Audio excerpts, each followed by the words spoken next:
This channel does not promote any violent, harmful, or illegal activities. All content provided by this channel is meant for an educational purpose only.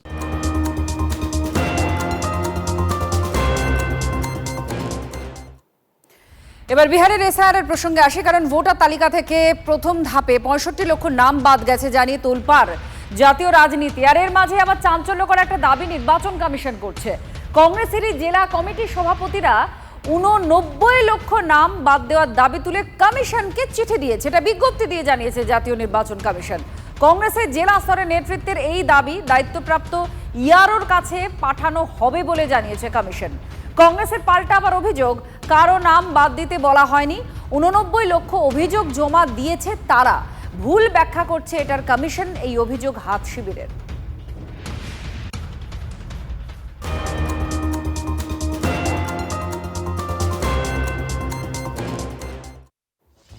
মোদির ৭৫ বছর পূর্তিতে দেশ জুড়ে বিজেপির ১০০ দিনের কর্মসূচি। ১৭ September থেকে দেশ জুড়ে নানা কর্মসূচির পরিকল্পনা বিজেপির।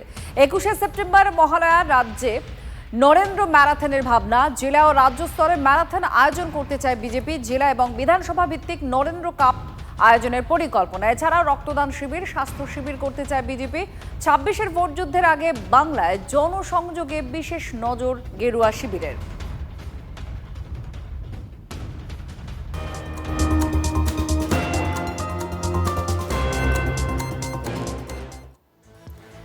আর পুজোর উৎসবের আগেই রেস্তোরাঁয় একটু স্বস্তি পাওয়া গেল, কারণ বাণিজ্যিক গ্যাস সিলিন্ডারের দাম কমেছে।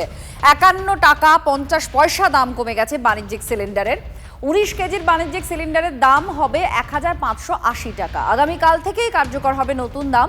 বাণিজ্যিক সিলিন্ডারের দাম কমলেও অপরিবর্তিত থাকছে গৃহস্থের গ্যাস সিলিন্ডারের দাম। টার্গেট ২৬। তৃণমূলের বাঙালি অস্মিতার পাল্টা দিতে প্রস্তুত এবার গেরুয়া শিবির। বাংলা বিরোধী তকমা ঘোচানোর জন্য এবার দুর্গা সহায় হচ্ছে বিজেপি। শারদোৎসবে এবার দুর্গাপুজো বাঙালি মিলন সমারোহ নামে কর্মসূচি বিজেপির। পুরোপুরিভাবে দিল্লির সরকার, দিল্লির লেফটেন্যান্ট গভর্নর সবাই বাঙালিদের পুজো যত সুন্দরভাবে হয়, উৎসবের মতো যেভাবে বাংলায় পালিত হয়, তারা যেন কোনোভাবে অনুভব না করে যে তারা বাইরে, সেই জন্য পুরোপুরিভাবে চেষ্টা চালিয়ে যাচ্ছে। শুধুমাত্র দিল্লির জন্য নাকি আপনারা গোটা দেশ জুড়ে?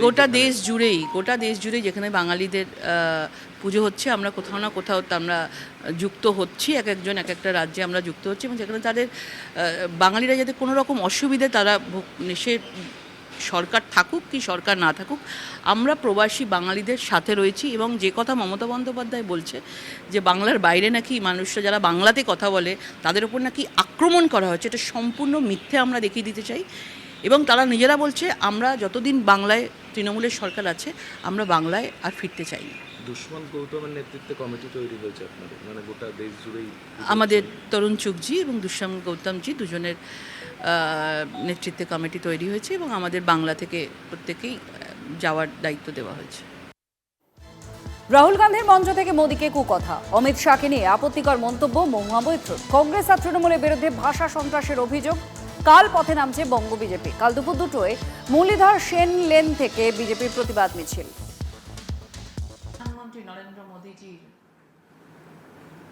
তার মাকে নিয়ে যেভাবে শব্দ ইউজ করা হয়েছে, যেভাবে তার মাকে নিয়ে কথা বলা হয়েছে, অসম্মানজনক কথা বলা হয়েছে, এবং কিছুদিন আগে তৃণমূলের সাংসদ মহুয়া মৈত্র দেশের হোম মিনিস্টার, কোনো পার্টির হোম মিনিস্টার নয়, তাকে নিয়ে যেভাবে মানে অভব্য ভাষায় যে ল্যাঙ্গুয়েজ ইউজ করেছেন, যেভাবে তিনি ক্রিমিনালের মতো, সন্ত্রাসের মতো ভাষা ইউজ করেছেন, মুন্ডু কেটে টেবিলে রেখে দেওয়া উচিত। এবং এই ইন্ডি জোট, কংগ্রেস বলুন, কখনো কখনো তৃণমূলের সাংসদরা বলুন, বিভিন্নভাবে ভারতীয় জনতা পার্টিকে এবং তাদের যারা কখনো প্রধানমন্ত্রী, কখনো স্বরাষ্ট্রমন্ত্রী, বিভিন্ন লোকের ওপর যেভাবে ভাষা ইউজ করছে, আজকে আমাদের তাদের বিরুদ্ধেই আমরা সোচ্চার হচ্ছি।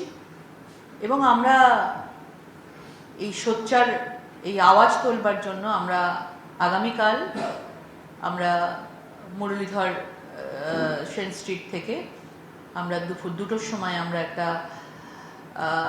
প্রতিবাদ আন্দোলন প্রতিবাদ মিছিল রেখেছি, সেটা বল্লভভাই প্যাটেলের কাছে গিয়ে আমরা শেষ করব। আমরা সাধারণ মানুষের সাথে থেকে পাশে থেকে এই অন্যায়ের বিরুদ্ধে আমরা প্রতিবাদ জানাতে চাই। শুধু কালকের দিন নয়, আমাদের কালকে আমরা একটা প্রতিবাদ জানাবো, কিন্তু এই প্রতিবাদ আমাদের চলবে আগামী আমাদের যতদিন না এই তৃণমূল সরকারের এই পতন আমরা যেন এই বাংলা থেকে উপড়ে ফেলতে পারি, ততদিন আমাদের এই প্রতিবাদ চলবে।